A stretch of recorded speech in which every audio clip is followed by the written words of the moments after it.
So we're getting ready to install these wheel well liners I got for the rear of the 2012 Silverado.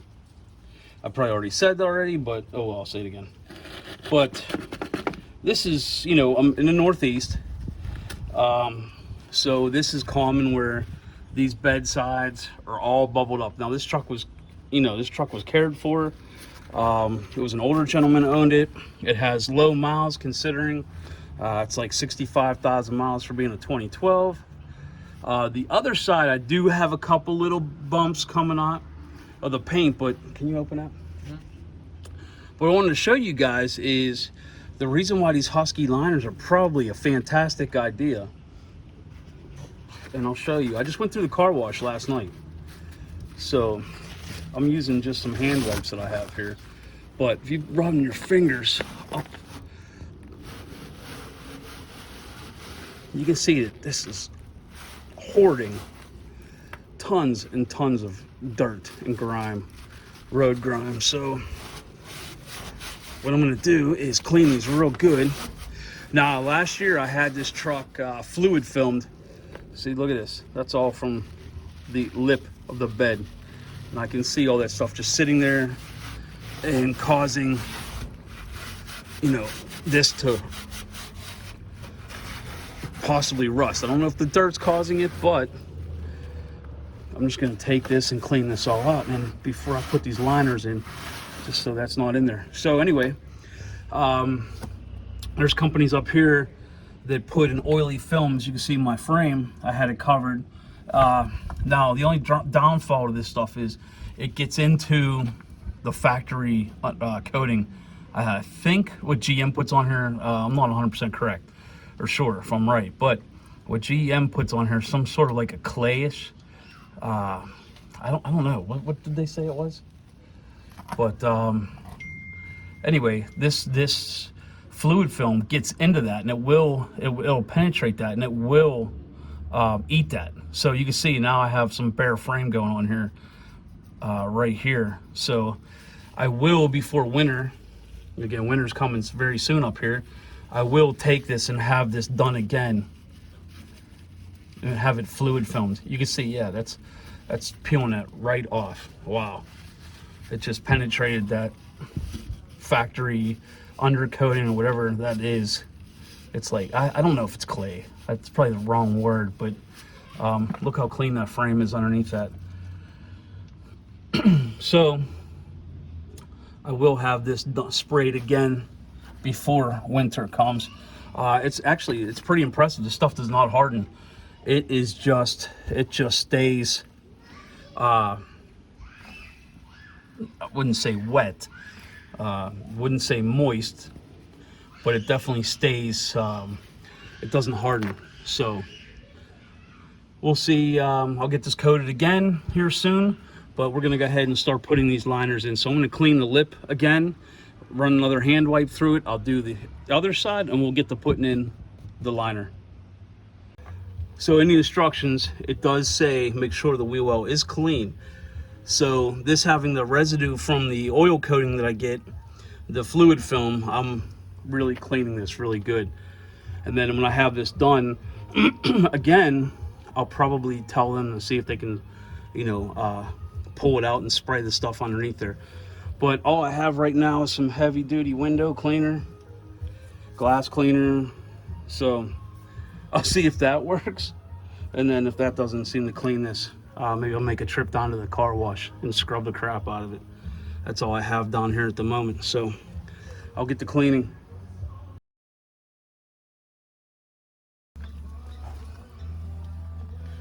All right, so we're using this window cleaner. It's actually not working out too bad.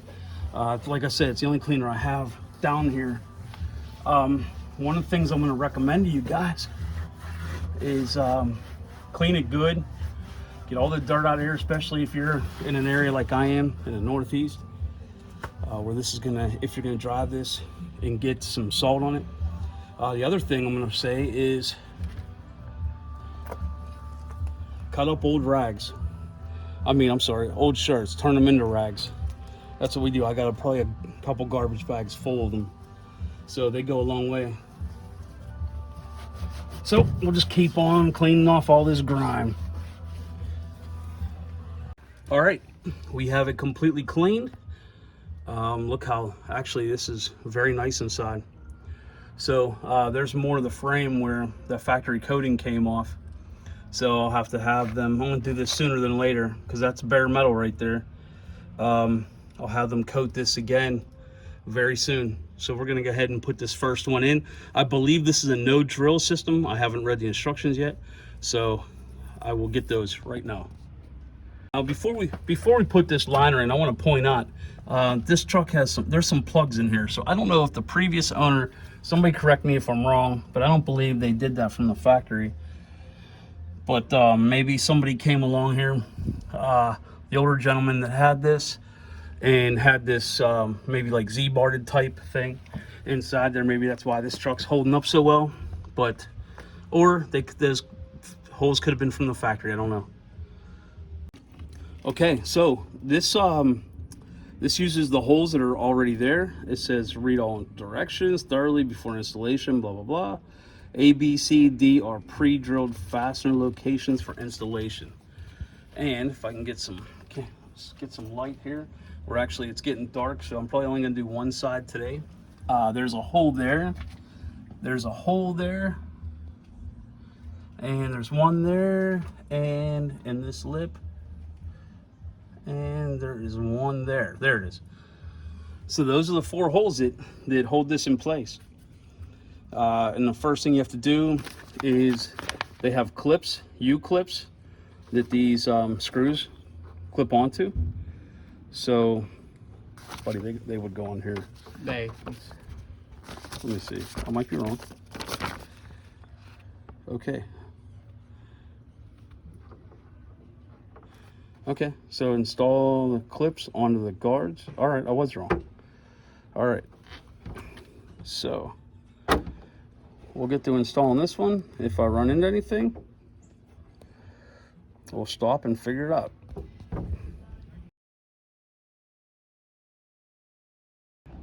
All right, guys, passenger side is done. In all honesty, this took about 25 minutes. And I had to break out the condenser, which I'm gonna call soft blow hammer. But it's held on with 4 clips. Those 2 on the bottom, you just hold the clip on the back, use it as basically as a nut. And then these 2 here, they clip on the inside of the plastic. So it was a bear. It was definitely a bear getting it around this lip without damaging the bed or using a pry bar or something like that. But we got it in. I don't know if taking the wheel off, the instructions said don't, but it may help a little bit. But it was definitely it was definitely work getting that inside these lips. So we'll move on to the other side. All right, it's the next day. We put the driver's side Husky liner in. You have to wrestle with these a little bit. They're plastic, so I'm sure they're just made very quickly. This hole right here didn't line up, so I had to move the clip over. I mean, it was almost an inch off. So this one was already in tight. That one's in tight, or somewhat tight. I didn't do a final tight till all 4 of them were in, but I had this one pretty good. This one in, this one here made its own hole. I moved the clip over. Like I said, it was about an inch off. And then this one here, we had to push up on the liner, but it went in. So both Husky liners in. I'm not gonna lie, it probably took a good 20 minutes to a half hour for this side, wrestling with it to get it to go in and sit right. So we'll see if they help. As you can see, I'm getting just a little bit of bubbling right here, which I'm sure within a year it's going to be all blown out. But that's the only rust on the entire truck, so I guess I can't complain about that. And it's usually, from what I understand, it's the beds. Again, this lip up in here, there was a lot of dirt caked in there, so that must be what causes it and what starts it.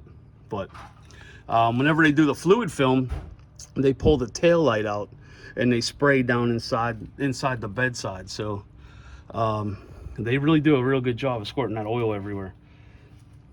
But if anybody has any questions, let me know. Any comments? I personally like them. I think it, it gives it the appearance better than looking at the frame rail and a gap between the bed and the frame. So I'd probably use these on, my other truck also, even though it doesn't get driven during the winter months. All right, guys, that completes this install of some plastic fender liners. So, guys, have a good one.